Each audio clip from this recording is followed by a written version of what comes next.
मुझे जेल में डाल दीजिए, मैं उसी लायक हूँ, मैं जेल में ही रहूंगा। लेकिन आप लोग बदल दीजिए बिहार की किस्मत को।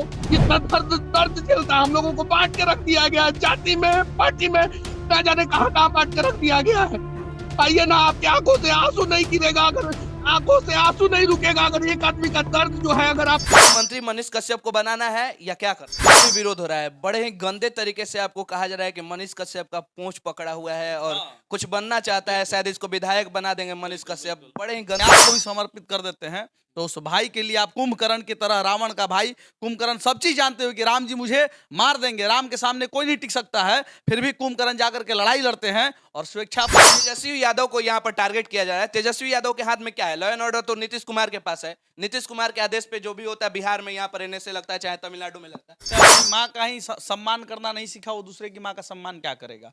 और जो विरोध करने वाले लोग हैं, वह चाटुकार लोग हैं, उनके कभी मरणोपरांत उनके बाप दादा जब मरेंगे ना, तो जिनका वो चाटुकारिता करे वो ताकने तक नहीं जाएगा। लिख के आप ले लीजिए मेरे से, क्योंकि हमने बड़े बड़े नेताओं के यहाँ देखा है कि जो चाटुकारिता करते करते मर गए, उनके यहाँ वो लोग झांकने तक नहीं गए, लेकिन फिर भी है पतल चट लोग जो बकबक। ये मनीष कश्यप की बात है, ये तेजस्वी यादव की, ठीक है। मनीष कश्यप को जो जहां तक पता इनपुट मिला है वो अपनी बात को रखा है, लेकिन जहां तक हमने भी झेला है जो चीज को आपके सामने कह रहे हैं, जिस प्रकार से मुझे भी कुछ बात को बोला गया था, उससे लगा कि शायद यही लोग हमें मिलकर।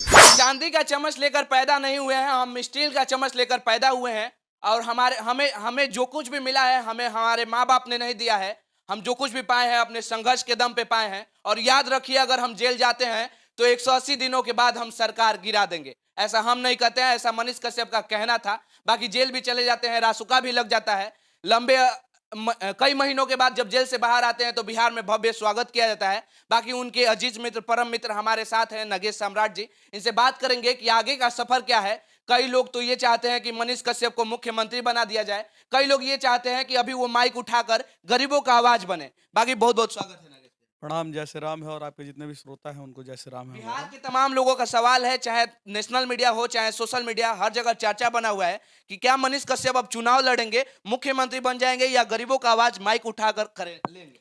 बिहार की आवाज शुरू से मनीष कश्यप था, और जब तक जीवित रहेगा तब तक हमारा भाई बिहार की आवाज बनकर के आवाज उठाता रहेगा, और समाज तय करेगा कि मनीष कश्यप को कहाँ पहुंचाना है। मतलब मुख्यमंत्री मनीष कश्यप को बनाना है या क्या करना है? समाज बताएगा ना, ये समाज ने तय किया। आप लोग हर जगह सुन रहे हैं कि सीएम कैसा हो, सीएम कैसा हो। यह मनीष कश्यप नहीं ना बोल रहा है, और मनीष कश्यप के 10 लोग जो बोलते हैं कि 10 लोग आगे पीछे डोलते हैं, वो लोग बोलते हैं। 10 लोगों के बोलने से अगर मनीष कश्यप सीएम बन जाए, वार्ड पार्षद बन जाए, तब तो फिर 10 को क्या 100 लोग से हम बुलवा देते, वार्ड पार्षद बनवा दीजिए। लेकिन पूरे बिहार की पब्लिक आज के डेट में बस एक ही नाम चल रहा है, और चर्चा का विषय उसी का होता है जिसका पूरे भारत में पर्चा छपा हुआ है, और वो है मनीष कश्यप। सबसे बड़ा सवाल लाइव में, जब कल मनीष कश्यप लाइव आते हैं तो कहते हैं हमें तेजस्वी यादव ने फंसाया, चाहे तमाम लोग कहते हैं कि तेजस्वी यादव ने स्टालिन के साथ मिलकर एनएसए लगवाया। कितना सही है? तेजस्वी यादव किस तरह से एनएसए अच्छा, ये तो सोचने वाली बात है कि जो केस के लिए बिहार में भी केस होता है, तमिलनाडु में भी केस होता है। ठीक है, एक पत्रकार ने अगर गलती भी किया होता तो आप उस पर केस कर देते, एनएसए किस आधार पे आप लगवा दिए? एनएसए लगता है आपराधिक षड्यंत्र करने वाला, वो भी बहुत बड़ा लेवल का। आपका आतंकवादियों से 60 गांठ हो, आपके पास 47 बरामद हो। एनएसए तो तमिलनाडु राज्य लगाता है, तो फिर आखिर क्यों लगवाए? तमिलनाडु भी लगाया तो क्यों लगवाया, और तमिलनाडु किसके बिहाफ पे लगवाया?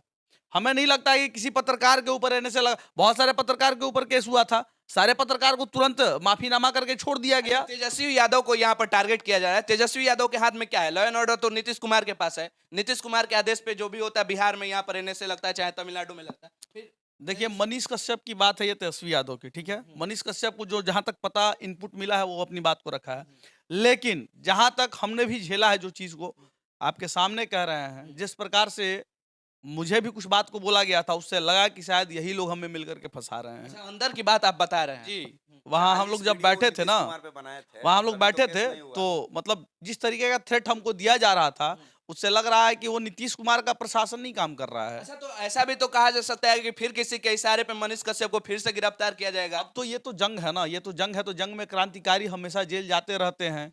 ऐसा सोचेंगे तब तो आप चल नहीं पाएंगे और लड़ाई लड़ नहीं पाएंगे, फिर नपुंसक बनना पसंद करेंगे आप। मिलने जाते हैं मनीष कश्यप से, क्या वजह होती है कि आपको उठाया जाता है उसी समय और बताया जाता है कि अगले दिन नागेश सम्राट गिरफ्तार? देखिए हमें तो समझ में ही नहीं आया, हमें बोला गया कि चलिए आपसे साहब बात करेंगे। हम बोले चलिए सर कोई दिक्कत नहीं है। स्वेच्छा से हम गए थे मनीष का कपड़ा लगाने के लिए बेऊर जेल के पास, वहां से हमें उठाया गया, बोला गया कि चलिए, तो हम बोले चलिए सर कोई दिक्कत नहीं है। हम लोग भागेंगे कहाँ?